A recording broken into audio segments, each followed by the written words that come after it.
She arrived at the conclave of Kethsaron carrying nothing but a case of soil samples and the belief that someone, somewhere in this galaxy, would want to hear what she had to say.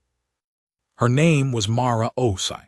She was 31 years old, a xenobotanist with the Second Expansion Bureau, and she had spent 4 years compiling data on Terran origin seed viability in low-nitrogen atmospheres. She had the kind of smile that appeared slowly, as though it had to clear several internal checkpoints before being released. She kept her hair short and natural, and she wore the standard-issue gray BEB field suit with a broken zipper on the left pocket that she'd been meaning to fix for 8 months. She was, by every measure her supervisors had ever used, excellent at her work. She was also the first human woman to apply for a research partnership with the Kethsaron Institute, and she had not understood, until that first evening in the Arrivals Bay, exactly what that meant. The Arrivals Bay itself was vast and white-lit and cool, smelling of some chemical. The Keth used to neutralize the atmospheric differences between their shuttlecrafts and the Institute's interior pressure zones. Mara had stood in a line with 12 other applicants, 6 other humans, 2 Drothi, 3 Pelesians, 1 Vreth, while Kethsaron administrative staff processed their documentation with the unreadable efficiency of beings for whom paperwork had been automated down to gesture. She'd watched the Drothi in front of her, a tall, slate-skinned researcher named Ferrith who worked in atmospheric chemistry, step forward to receive her credentials with a nod of her elongated head. The Kethsaron were tall, pale-limbed beings with 6-jointed fingers, and what humans had spent 3 decades cataloging as an aesthetic resonance culture, which was a polite way of saying that, for the Keth, physical and biological compatibility was not merely a reproductive concern. It was the architecture of their entire social contract. Partners in research were selected the same way partners in bonding were selected, through a process called the Gethara, a formalized assessment of biological, psychological, and what roughly translated as tonal compatibility. You could not simply submit a CV. You had to present yourself. And then the senior researchers, all male, by the biological accident of Kethsaron population demographics, would assess whether you were a compatible vessel for collaboration.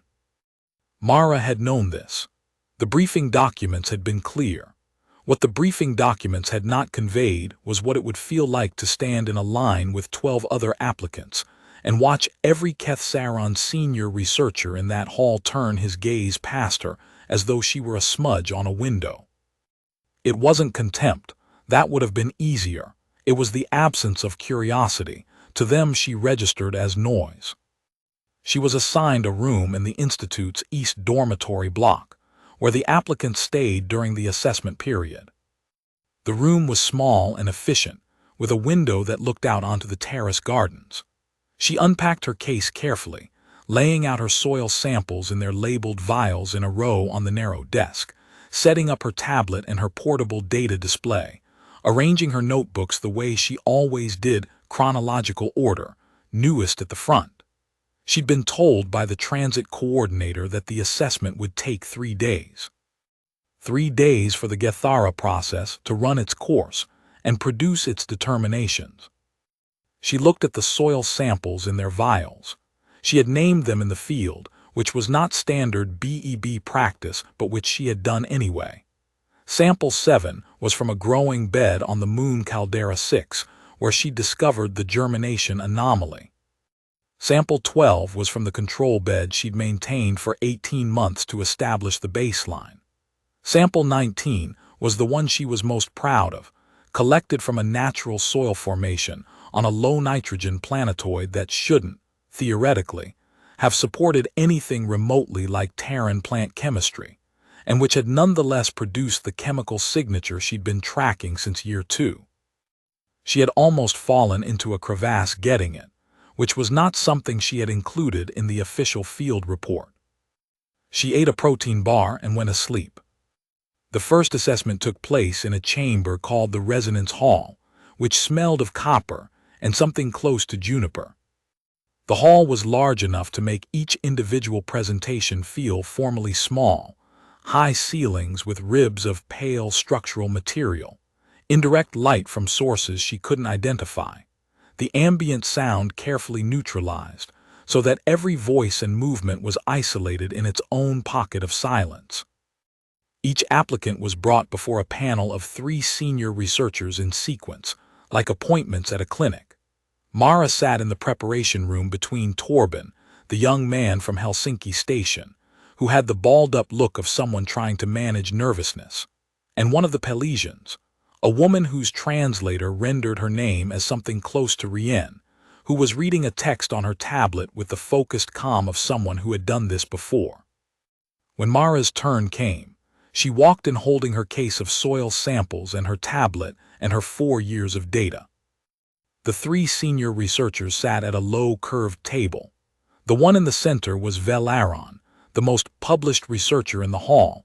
She knew him by his file photo, and she had spent time on the transit shuttle reading his published work, which was dense and rigorous and impressively comprehensive in its understanding of atmospheric chemistry. He was precisely who she'd hoped to work with. He had dedicated 20 years to questions that were adjacent to hers, and she had spent the transit shuttle ride in a state of quiet, calibrated excitement about what might happen if she could get in front of him with her data. He looked at her for precisely 4 seconds. Then he looked down at his table and made a notation. "Thank you," said the translator unit on the wall. That was it. She hadn't spoken. She hadn't opened the soil sample case. The panel hadn't asked her anything.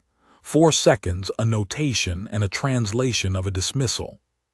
She walked back out. The Pelesians were whispering among themselves. Torben gave her a look she couldn't quite parse, not pity, not solidarity, something more complicated, like a person who has just watched a thing happen that they recognized but hadn't expected to see confirmed so clearly. She looked away. She went back to her room and sat on the edge of the narrow bed and looked at the soil samples in their vials on the desk. Sample 7, Sample 12, Sample 19. She had been in that room for less time than it took to brew a cup of tea. She thought about her father, who had called her the morning she'd left for the transit terminal and said, "Go as far as you can." She thought about the 4-year field posting on Caldera 6, the cramped single-person research station where she'd worked through 2 planetary winters alone, the data she'd built from scratch in a place where the nearest BEB colleague was a 12-hour shuttle ride away. She thought about spilling tea on a temperature regulator at 2 in the morning and watching the overnight readings come in and feeling something shift inside her, the way things shift when you've been working a puzzle for 2 years and a piece suddenly fits. She had brought that shift with her, across 4 relay jumps and 3 transit connections, in a case of soil samples and a tablet full of data. She had brought it here to this hall to those 4 seconds. She breathed slowly. Then she opened her tablet and began reviewing the data for tomorrow's presentation, because that was what she was going to do. The second assessment was called the tonal review. Applicants were asked to present their primary research area in whatever format they believed best represented their methodology. Mara had prepared a 12-minute visual presentation with embedded sample comparisons. She had rehearsed it 7 times on the transit shuttle. She had timed it to the second. 3 of the Keth senior researchers attended her presentation. The other 4 did not. The room was a smaller version of the resonance hall, same pale walls, same sourceless light, same careful acoustic neutralization. She set up her display and ran her opening data visualization and began to speak.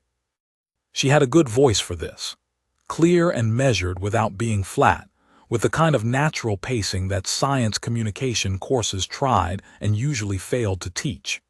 She knew her data so deeply that she could speak about it without looking at the display, which meant she could watch her audience, which was its own form of information gathering. The 3 researchers had the quality of attention that she'd learned to recognize in the first Keth Saron researchers she'd ever encountered, at a bureau conference 3 years before, present but non-expressive, processing without signaling. She kept talking. She showed her germination data across all 6 test sites. She showed the temperature variance findings. She walked them through the statistical analysis, the control comparisons, the replication results across 3 different Terran origin species.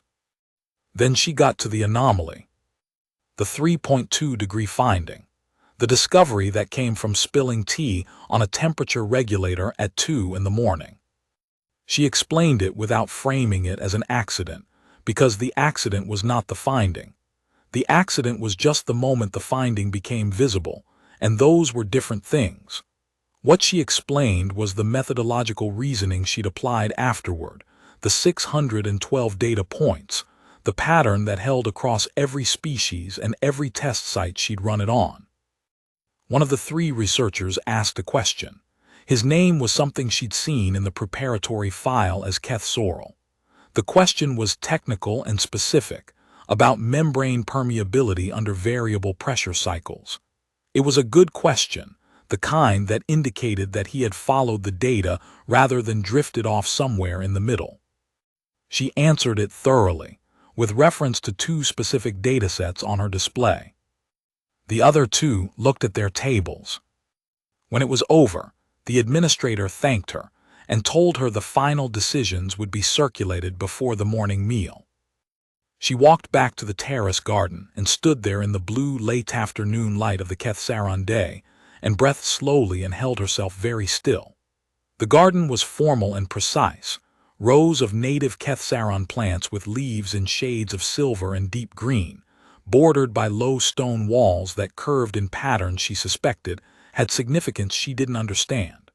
The smell was of something that wasn't quite lavender, something woodier and cooler. She stood among the rows and looked at plants that were nothing like what she studied and were not from anywhere she'd been, and she let the quiet of the place come in around the edges of the thing pressing against the inside of her chest. She had done what she could do. The data was good. She knew the data was good. The problem was not the data, and standing here being fair-minded about that fact did not change it. A voice said, "Your membrane permeability answer was correct, by the way. He wasn't expecting that." She turned. The man sitting on the low wall at the edge of the terrace was human, which was surprising, because she had been under the impression that there was only one human researcher already embedded in the institute, and that researcher was an elderly linguist named Dr. Haruki Sato, who walked with a cane and had been here for 11 years. This man was not elderly. He was maybe 40, black, lean in the way of people who eat adequately but not enthusiastically, with the deeply weathered complexion of someone who had spent years doing field work on planets with difficult suns. He was dressed in what might once have been a BEB field suit, but had since been modified beyond official recognition. Extra pockets sewn on at intervals that made sense for a lab worker, a sleeve cut off at the elbow, a stripe of high-visibility orange tape along one shoulder that she recognized as the kind surveyors used on remote sites. He was eating something from a paper pouch that she couldn't identify at this distance. "You watched," she said. "I was at the back. The door was open." He offered the pouch. "Dried mango from the replicator. It's not very good, but it's better than nothing." She sat on the wall beside him, which she hadn't consciously decided to do, and took a piece of the mango. He was right that it wasn't very good. It had the slightly defeated quality of a food that had been passed through processing one too many times, and had lost any argument it had been trying to make. "They're not going to select me," she said. "They haven't decided yet. They decided in the first 4 seconds of the first assessment." Velaron looked at me and looked away. They all looked away. He was quiet for a moment, not the quiet of someone searching for a reassuring thing to say, but the quiet of someone who was being honest. "That's probably true." She appreciated that he didn't argue. "You're the linguist's assistant." "Dr. Sato's lab coordinator. I'm also an independent researcher. My name is Deo Ademi." He extended a hand. She shook it. His grip was the grip of someone who worked with his hands regularly, firm, calloused, specific. Soil biologist mostly, some material science. I've been here 6 years. How did you get in? He turned slightly to look at her, and there was something in his expression that she recognized. Not the look of someone who had been through what she was going through, but the look of someone who had watched a lot of people go through it, and had arrived, over time, at something between dark amusement and bone-deep understanding of the landscape. I didn't come in through the formal selection process, he said. The Githara.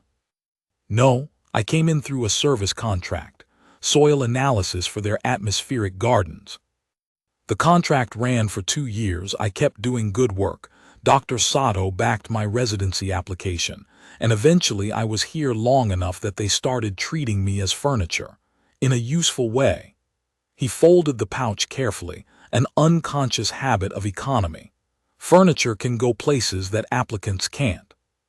She looked out at the garden. The light was going orange now, the long Kethsaron dusk settling over everything like a change of mind. That doesn't help me. It might, he said, if you're willing to try something that's not in the standard process. She looked at him. I have a proposal, he said. It's a little dangerous, not physically, institutionally. It could end badly. But I've been thinking about it for a while, and I think it could work. And watching your presentation today convinced me you're the right person to try it with. What kind of proposal? He was quiet for a moment, as though choosing his words the way a careful person chooses their footing on uncertain ground. The Keth don't respond to individual excellence, he said. You know that. You just experienced it. They respond to established resonance, existing patterns. A solo applicant, no matter how good, reads as a disruption to their system. Something unclassifiable, something without a category, something that doesn't fit the architecture of how their social and research structures are organized. He paused. But a collaborative pair, a research partnership that already exists and has already produced results, that reads differently. A partnership has a tonal pattern that the Gethara was actually designed to evaluate. 2 researchers who are already producing together, whose methodology already has a shared shape. She understood what he was saying. You want to propose a joint embedded research position. I want us to propose it, together, not as 2 separate applicants competing for the same slot or as a solo researcher and her associate.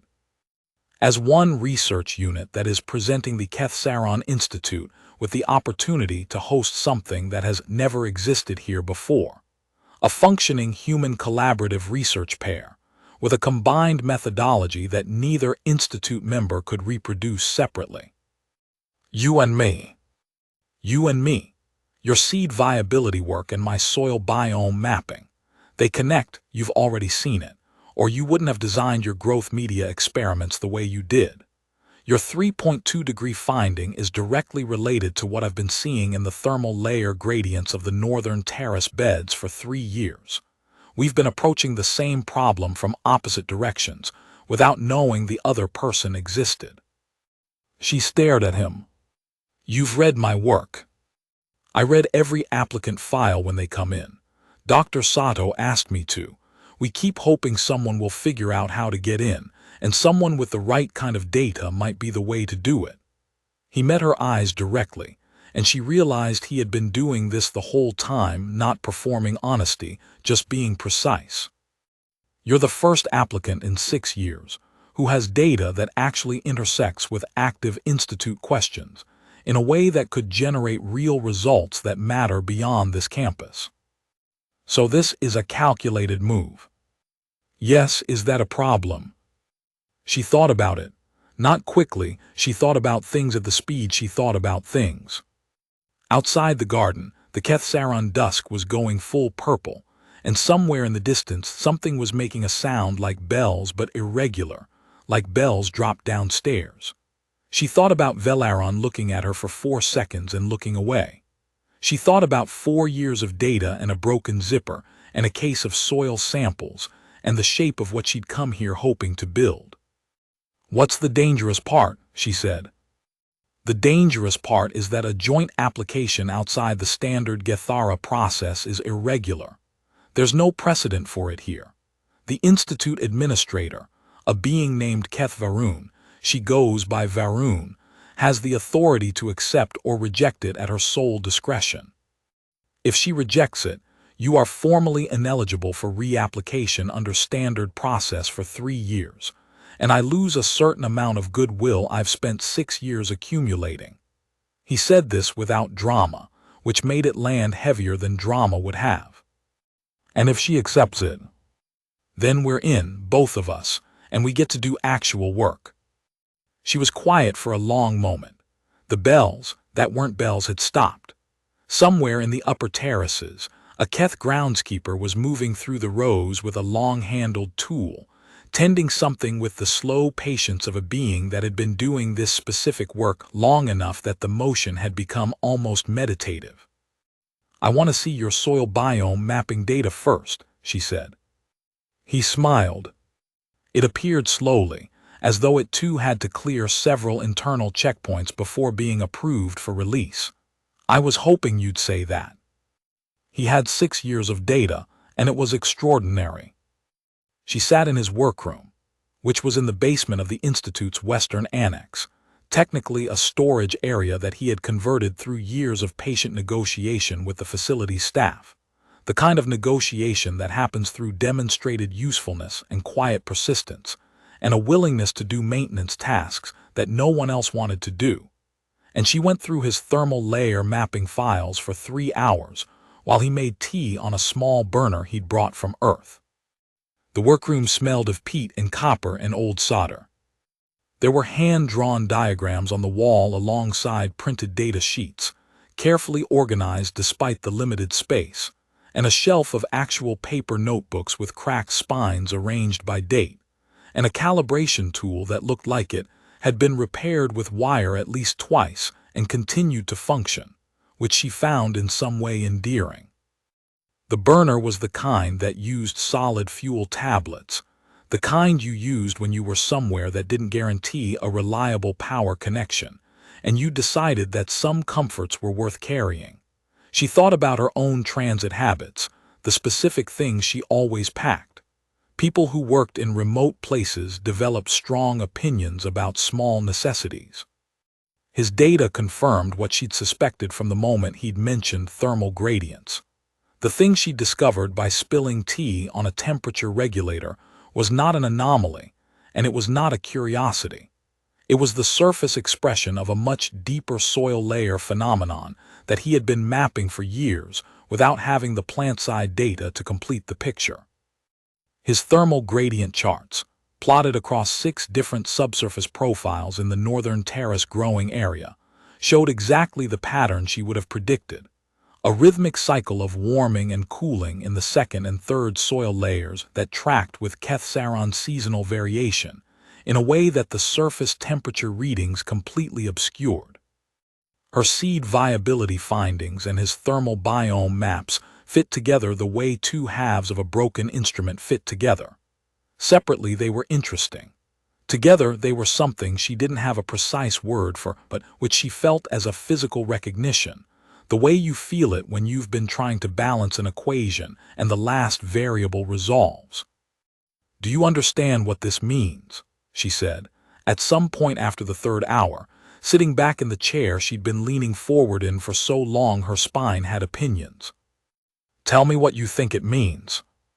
"It means the 3.2-degree variance isn't a temperature effect at all, or not primarily.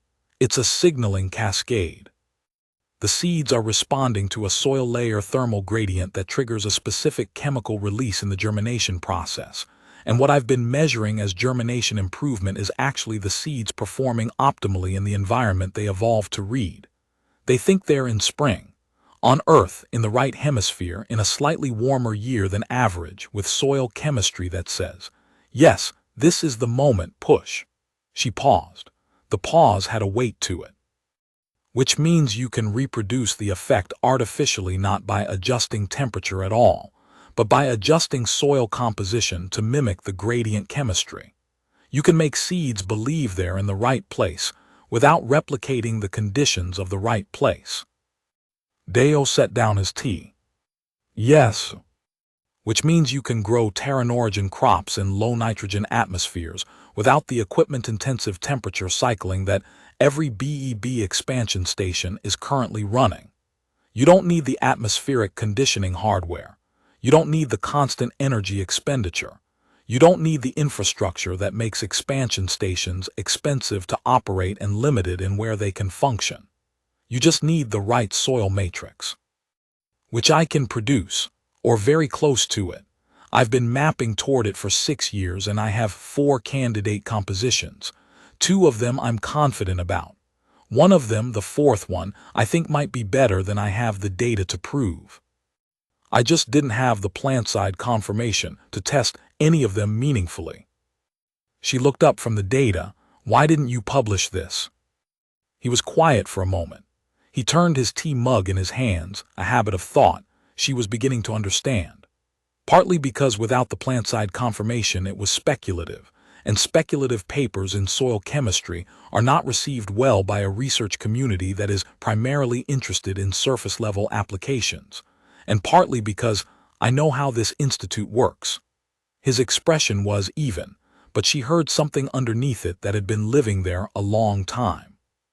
If I'd published a speculative paper on soil chemistry for agricultural applications, I would have been reclassified as a service researcher in their internal categorization system, and service researchers have a different residency status.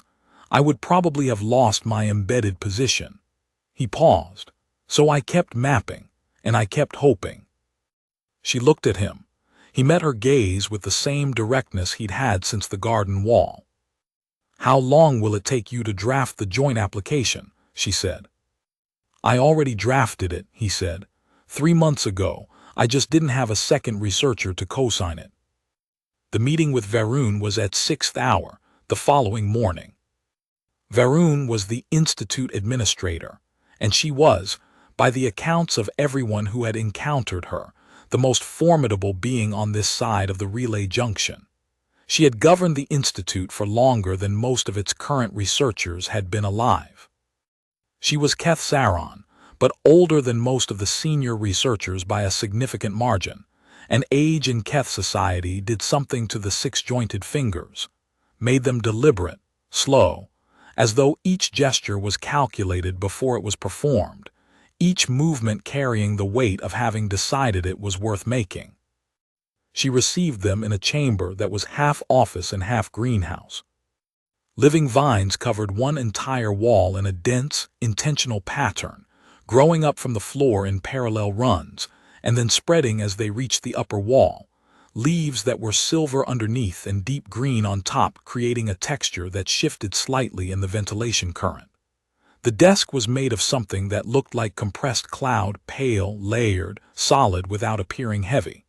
There were no chairs. Keth Saron of Varun's generation conducted meetings standing, which had initially seemed formal to Mara, but had come to seem simply like how she thought. She read the joint application without expression. The reading took longer than Mara expected, which Deo had told her in the corridor outside to interpret as genuine engagement rather than delay. Dismissal, he'd said, had a different body language, a particular angle of the shoulder, a quality of stillness that was different from the stillness of attention. Varun's body language was the second kind. She turned pages with the deliberate care of someone who was actually tracking what each page said. When she finished, she looked at Mara. Mara met her gaze and held it. She thought about what Deo had said the night before when she'd asked him how to present herself in this meeting, expecting something tactical. He'd said, "Don't present, just be there." The Keth can sense performance. They've had 3 decades of human researchers trying to translate human social displays into Keth-readable signals, and what they've learned is that performed confidence looks like performed confidence. They can't necessarily tell what you are, but they can always tell when what you're showing them is a construction. She had found this advice terrifying and probably accurate. You arrived here through the standard assessment process, Varun said. Yes. You were not selected. Not yet, no. A pause that was not a pause. This application proposes a research structure that has no precedent in this institute. It has no precedent in this institute, Mara said. But the research it would produce has applications that the institute's existing programs have not been positioned to address. We believe that's because those programs have never had access to both halves of the relevant dataset simultaneously. Varun looked at Deo. The thermal gradient mapping, she said, not a question. Yes, Deo said, 6 years of it. I know how long it has taken. I have read your progress reports. Something shifted in her expression, almost imperceptible, but Mara watched Deo's face and saw the slight change, something almost like controlled relief in the set of his jaw. The application asks for embedded dual researcher status, a laboratory space, access to the northern terrace growing beds, and the subsurface mapping equipment. And the same publication rights as any institute researcher, Deo said. That's the part that's non-standard. Our findings would carry institute affiliation, and we would be listed as co-lead authors, not as external collaborators, not as affiliated service researchers, as institute researchers. A long silence. Varun set the application down on the desk and turned to the wall of vines. She stood like that for long enough that Mara began to understand, in a new and specific way, the difference between a pause and a calculation. Then she turned back. The Gethara process exists to identify compatibility, she said, tonal resonance. The quality of match between a researcher's approach and the existing patterns of this institute's work. The process assumes that the most valuable addition to a research community is one that fits within and extends what already exists. She looked at Mara with something that Mara could not fully read but could feel. You were assessed through that process. You were found to be without a matching pattern here. I know, Mara said. What your application describes is something different, not a match to an existing pattern, a new pattern, one that this institute does not have and would not develop through its existing processes. Another pause. This is more disruptive than a standard application. Yes. It is also more valuable, if it is what you say it is. Disruption has a cost and a value simultaneously. She looked at both of them. I will require a demonstration, not a presentation, actual results in an actual growing environment. You will have access to the northern annex growing beds for 30 days. At the end of 30 days, I will assess the preliminary results personally. If they support the claims in your data, I will authorize embedded dual researcher status. She paused. If they do not, you will leave, both of you. 30 days. Mara learned the Institute's rhythms in the first week the way you learn the rhythms of any place you intend to stay. Not by studying them, but by moving through them until they become part of how you navigate. She learned which corridors the senior researchers used in the early morning hours and which they abandoned after the midday meal. She learned which of the administrative staff would answer a direct question and which required formal requests filed through the system. She learned that the shared meal room had good protein options at early hour but deteriorated steadily through the day, and that the small kitchen alcove near the eastern stairs had a machine that made an acceptably good version of coffee if you pressed 2 specific buttons simultaneously and waited. She and Deo worked 18-hour days. This was not unusual for either of them. People who had done years of isolated field work developed a relationship to work that was different from people who had always worked in institutional environments. The discipline came from inside rather than from external structure, because there had often been no external structure to rely on. Long days in a well-equipped lab felt, if anything, like a luxury. The northern annex growing beds were a secondary facility, used mainly for overflow propagation and for junior researchers training exercises. They were considered a lesser facility by the Institute's senior research staff, which meant no one was watching them closely. This was an advantage. Mara was not interested in being watched while she built something. She wanted to build it and then show what had been built.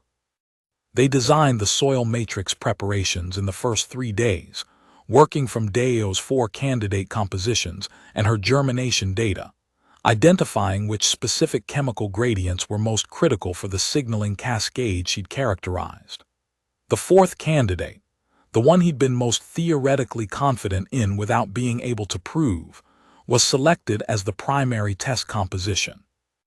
They prepared 12 beds simultaneously, assigning different Terran-origin species to each: wheat, soy, amaranth, quinoa, 3 varieties of legume, sweet potato, several leafy species that grew quickly enough to show results in the 30-day window. In the 2nd week, Velaron walked through the northern annex with a group of junior researchers. She heard them coming. The Kethsaron had a particular way of moving through institutional corridors, an almost rhythmic quality to their gait, and she did not stop what she was doing. She was kneeling in the 3rd growing bed, hands in the soil up to the wrist, checking sensor placement with the focused attention of someone who has learned that getting sensor placement right the first time saves significant problems later. She was aware of the moment they stopped. She finished checking the sensor, then she looked up. Velaron was looking at the growing beds, not at her, at the beds, at the sensor arrays she and Deo had installed, which were considerably more sophisticated than what the annex normally used. At the data display on the wall, which showed real-time thermal gradient readings and germination tracking for all 12 species, all of them, at this point, 3 to 5 days ahead of the control beds in the Institute's main greenhouse. He looked back at her. It was longer than 4 seconds. It was the look of a researcher encountering a result he hadn't anticipated and was now computing. She went back to her sensor check. She heard his group move on after a long, specific pause. That evening she told Deo. He said, "Good." That was all he said. She understood it was the right response. In the 3rd week, Torben appeared in the doorway of the northern annex.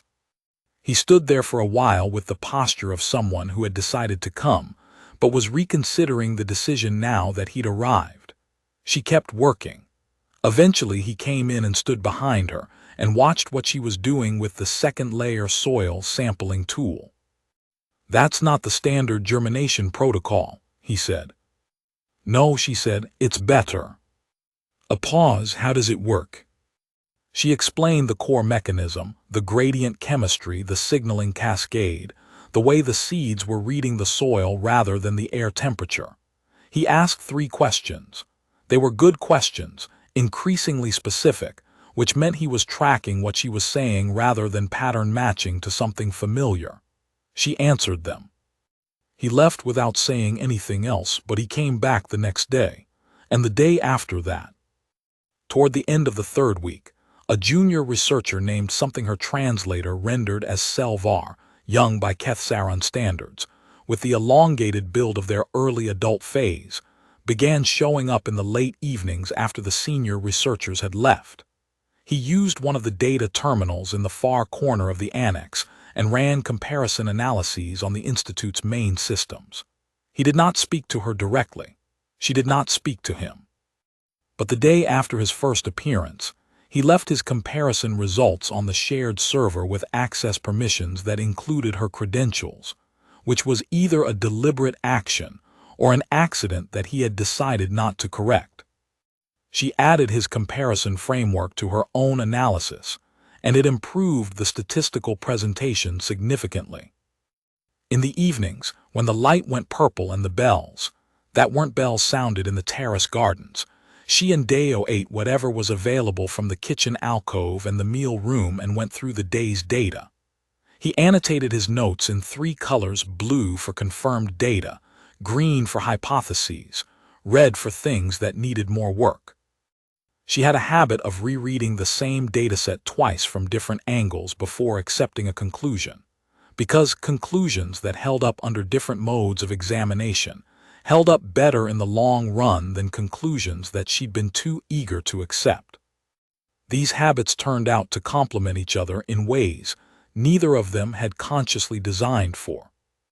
One evening in the fourth week, she was at the data station running calculations when he came in from the growing beds with dirt on both elbows and a look she hadn't seen on him before. It took her a moment to identify it. It was the look of someone who has just confirmed something they had been hoping for a long time was true. "Bed 7, he said. She followed him out. Bed 7 was the one they'd seeded with the fourth candidate soil composition, his most theoretically confident choice, the one with the most uncertain evidentiary basis. The seedlings in Bed 7 were not 3 to 5 days ahead of the standard control beds. They were 11 days ahead. She stood and looked at them for a long time. The annex had its own particular quality of silence in the late evening, the Institute's HVAC system cycling down, the data terminals humming, the soft sound of the Kethsaron night outside. The seedlings were small and green and completely indifferent to the significance of what they represented. "That's it," she said. "That's it," he agreed. She thought about her father, who had taught secondary school biology in a building with leaking windows and not enough equipment, and still managed to make his students understand that understanding something true about the world was one of the few things worth doing. She thought about 4 years of data and a broken zipper, and a case of soil samples that she'd carried 4 relay jumps in the belief that someone would want to hear what they had to say. She thought about Deo, 6 years in a basement workroom with hand-drawn diagrams on the wall and bad replicator mango, and a calibration tool repaired with wire, mapping something half a picture at a time and waiting for the other half to arrive. "We should document this immediately," she said. "Already running the sensors," he said. The demonstration review was conducted by Varun alone. Mara learned later from Dr. Sato, who had a way of knowing things about the Institute's internal dynamics that came from 11 years of being treated as trusted furniture, that Varun had chosen to conduct the review alone deliberately, to prevent the senior research staff from being present for something they had collectively prejudged. Varun walked through the northern annex slowly. She moved like someone for whom hurrying had become a thing that happened to other people. She stopped at each growing bed. She read each data display with the same focused attention she had brought to the application documents. At Bed 7, she stopped for a long time. Then she turned to face them. "Your paper," she said. Deo reached into his case and produced a printed document, actual paper, printed on Bureau standard stock, bound at the edge with the thermal adhesive that fieldworkers used for reports that needed to survive environments where digital storage was unreliable. 47 pages.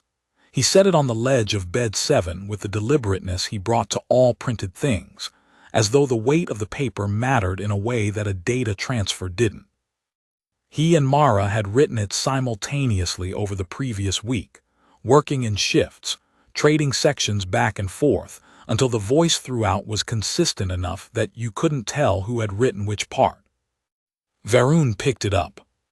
She read the first 4 pages while standing at the bed, among the seedlings that were 11 days ahead of where they should have been.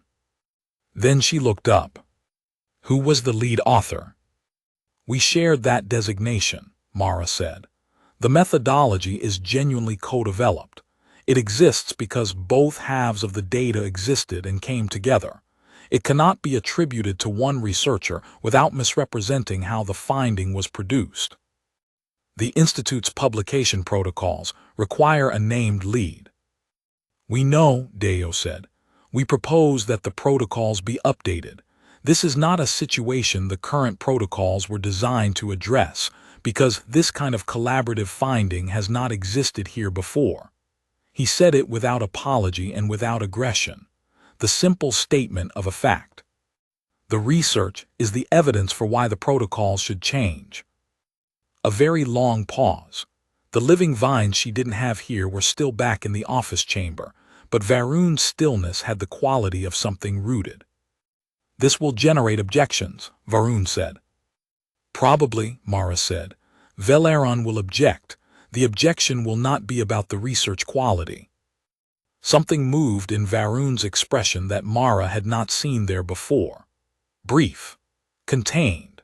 It might have been something close to respect, or it might have been something more complicated. The expression of a being who had been governing an institution long enough to know exactly what kind of objection Velaron would make, and exactly what it would be and would not be about. No, Varun said. It will not be about the research.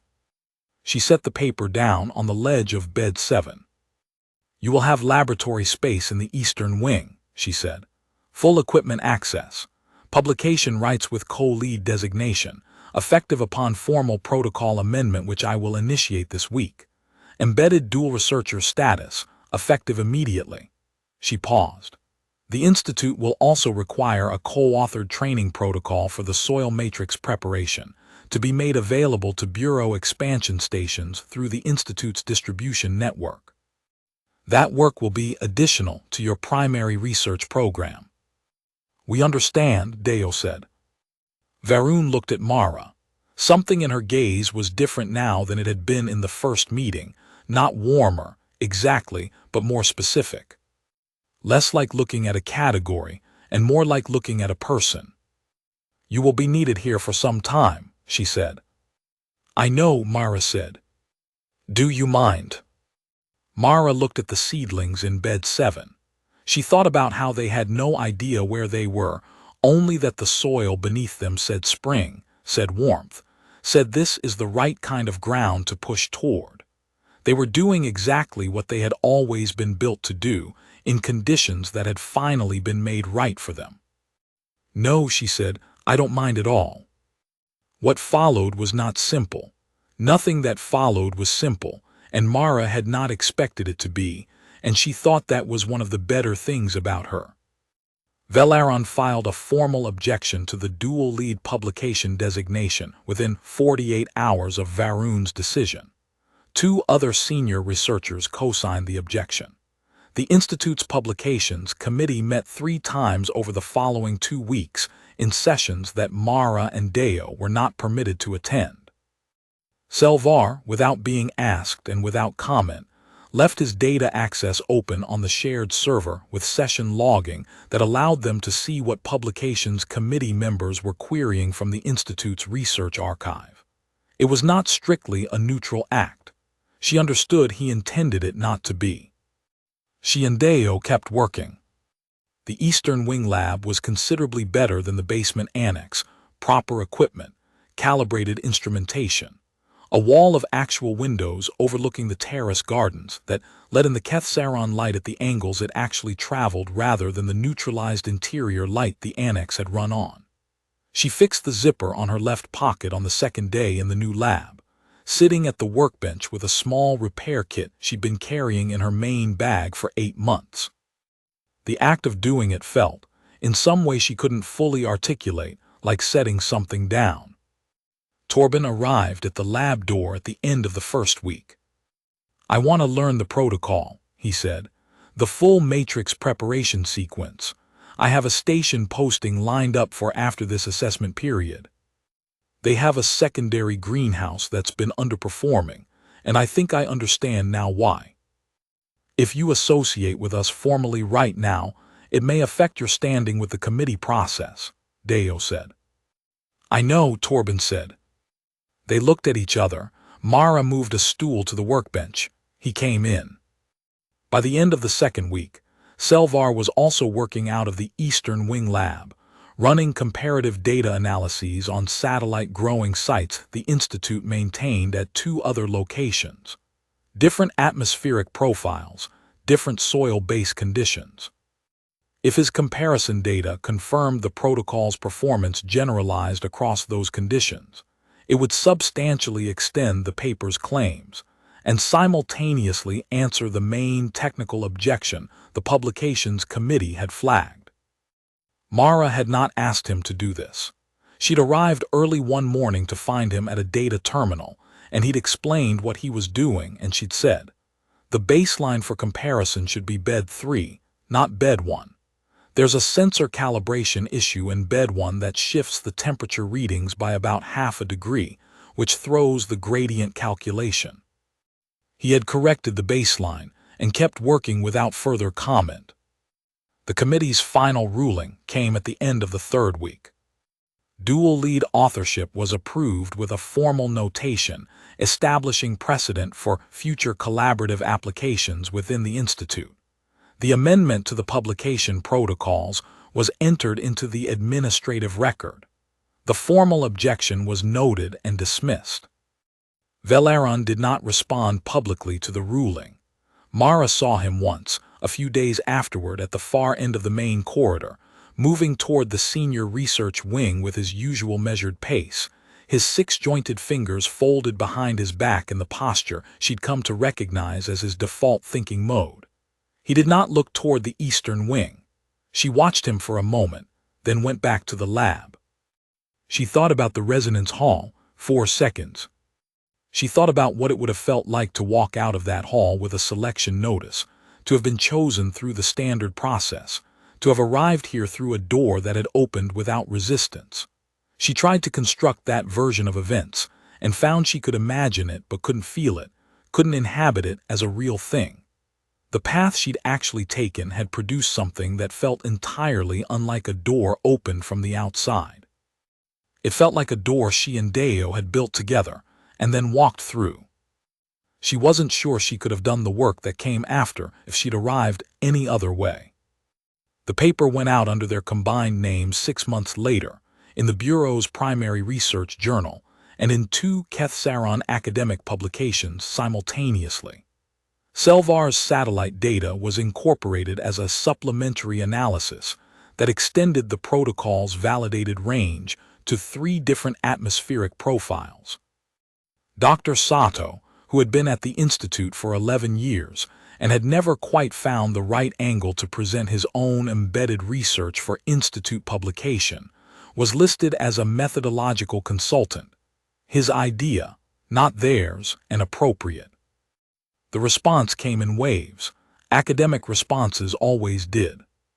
The first wave was questions, filed through the journal's technical correspondence system, detailed and specific and occasionally skeptical in the productive way that meant someone had read the paper carefully and wanted to test its edges. Mara answered everyone personally. Deo answered everyone that touched on the soil chemistry. Between them, they covered the territory. The second wave was replication inquiries. Within 2 months, 4 Bureau expansion stations had formally requested the soil matrix protocol documentation.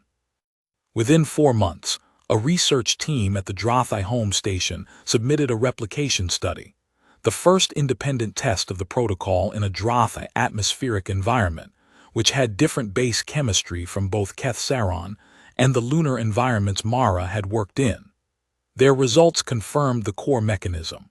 The gradient signaling was more robust than even she had claimed. Within 6 months, 7 follow-on studies were in progress. 2 were specifically focused on the soil composition chemistry. One was looking at whether the principle extended to Drothi origin plants in human-optimized growing environments, which was a question she found genuinely interesting and had not anticipated. Deo put one of the satellite comparison charts from Selvar's analysis on the wall of the Eastern Wing lab. He put it in the same place he'd always put his hand-drawn diagrams, over the data station, at eye level. He did not remark on doing this. She saw him do it and did not remark on it either. Some things were complete without commentary. One evening late, the Keth-Saron dusk going its deep purple, the irregular bells sounding in the terrace gardens below. She was at the data station running the preparation analysis for the training protocol, and he was at the sample bench doing something detailed with a second-layer core sample, and she said, without planning to, 6 years waiting is a long time. He didn't look up immediately.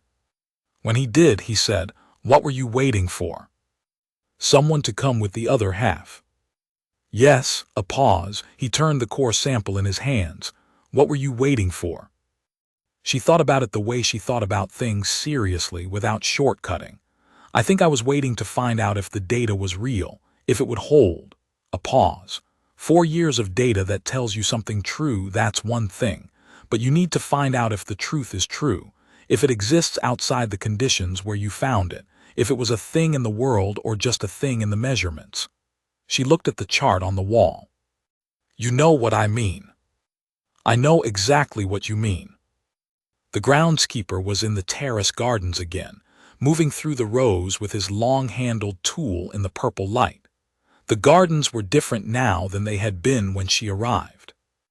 3 of the terrace beds contained Terran-origin plants from the modified matrix trials, seedlings that had germinated under the signaling conditions, and were now doing what Terran plants did in spring, which was push toward whatever the local sun had to offer and not ask too many questions about whether this was precisely where they'd come from. I've been thinking about bed 7, she said. What about it? The 11-day lead. I don't think it's entirely the soil composition. I think there's a secondary effect in the germination timing related to the specific pH transition in the first to second layer interface, which means the protocol could be further optimized by modifying the preparation sequence for that interface specifically. She paused. I've been running the numbers. I think we could get to a 15-day lead, maybe more. He set down the core sample. I thought you'd seen that. When did you see it? Week 3 of the demonstration period. Why didn't you say anything? He looked at her with the same directness he'd had since the garden wall, since the first conversation, since the moment she'd asked him whether the proposal was a calculated move, and he'd said yes without apology. I was waiting to see if you'd say it first. You needed to get there through your own reasoning. If I'd said it first, it would have been my observation that you confirmed, rather than yours that you'd arrived at independently. That's a different thing. She considered this for a moment. We should write it up, she said. We should sleep first. After we write it up. He moved the core sample carefully to its tray and came to sit at the other data station. He pulled up his notebooks. She could see across the workroom the blue and green and red of his color system, the careful markings that represented 6 years of mapping, something half a picture at a time. She pulled up her own files. They began. Outside, the knot bells rang on in the settling dark, and the Terran plants in the terrace beds pushed, slow and certain, toward the light they couldn't see from underground but had always known was there, had always known, because the soil around them said spring, said warmth, said yes. This is the right kind of ground. This is the moment, push. Varun summoned them at the end of the first year. She received them again in the chamber with the living wall and the compressed cloud desk. The vines had grown visibly since the first meeting, new growth reaching toward the window, the silver and green pattern denser now, more established. Mara thought about asking if Varun tended them herself but decided against it. Some things were complete without commentary. The Bureau has formally requested an expanded training protocol, Varun said, for distribution to all expansion stations in the 2nd and 3rd settlement tiers, not only those that contacted you initially. We know, Deo said. We've read the request. It would require travel, multiple stations. The Drothai Research Center, which specifically requested a joint presentation given the replication results. She paused. It would also require you to spend time away from your primary research program here. For a defined period, yes. And you are willing to do this. Mara looked at Deo. He had the expression she had come to know, the face of someone confirmed in something long hoped for, the face that had appeared in the northern annex on the evening of bed 7. She thought she probably had the same expression. It felt that way from the inside. The work doesn't stop at publication, she said. If the protocol is useful, it needs to reach the places where it can be used. That's what it's for. She paused. That's what we're for. Varun was quiet for a moment. Then she turned to the living wall of vines and touched one of them, a single deliberate gesture, six-jointed fingers tracing the line of a stem toward a younger leaf at the top of its run. She stood like that briefly. Then she turned back. "There are things this institute has not had," she said, "for a long time, things that the Gethara process in its design was not built to generate. It finds compatible patterns. It rarely finds new ones." She looked at both of them. "We will arrange the travel." The first expansion station they visited was Rousseau 7, a cold moon 3 relay jumps from the institute.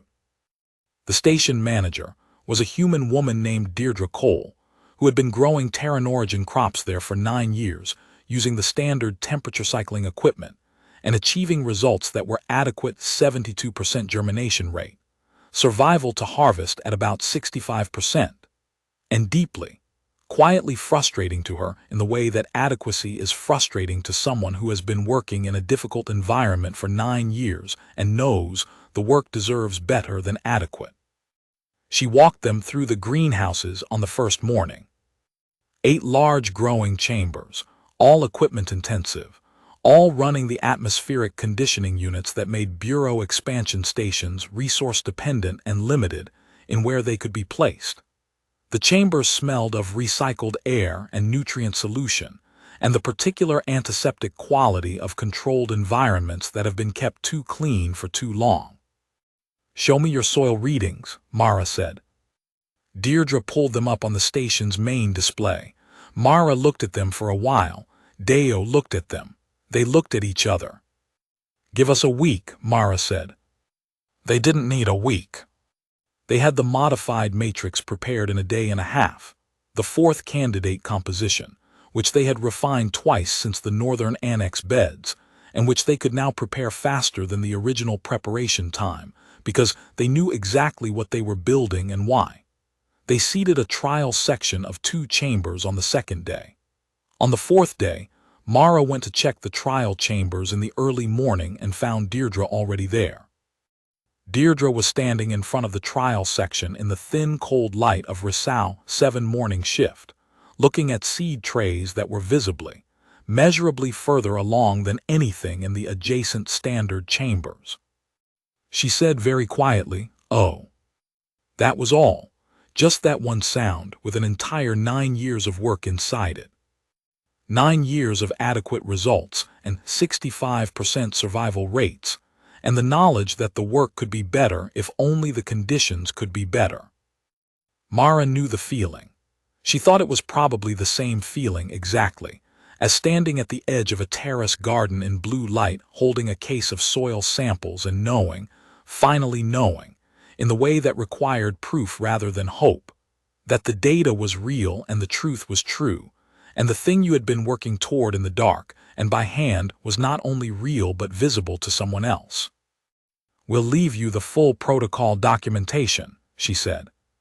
"The preparation sequence, the monitoring schedule, the adjustment parameters for your specific atmospheric baseline."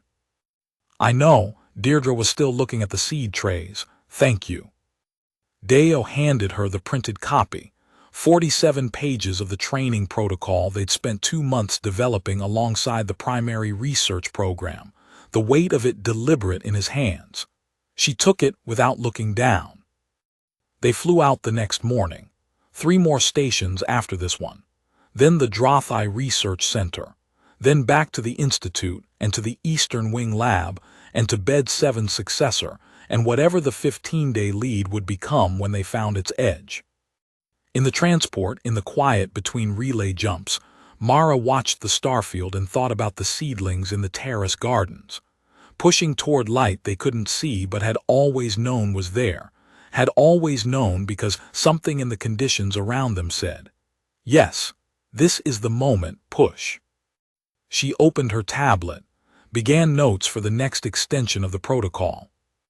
Across the narrow aisle, Deo opened his notebook, cracked spine, actual paper, 3 colors of ink, and did the same. Outside the viewport, the stars moved in their slow way, indifferent to what was being worked out in their light, and the work continued as it always did, as it always would, because true things do not stop being true when you stop looking at them.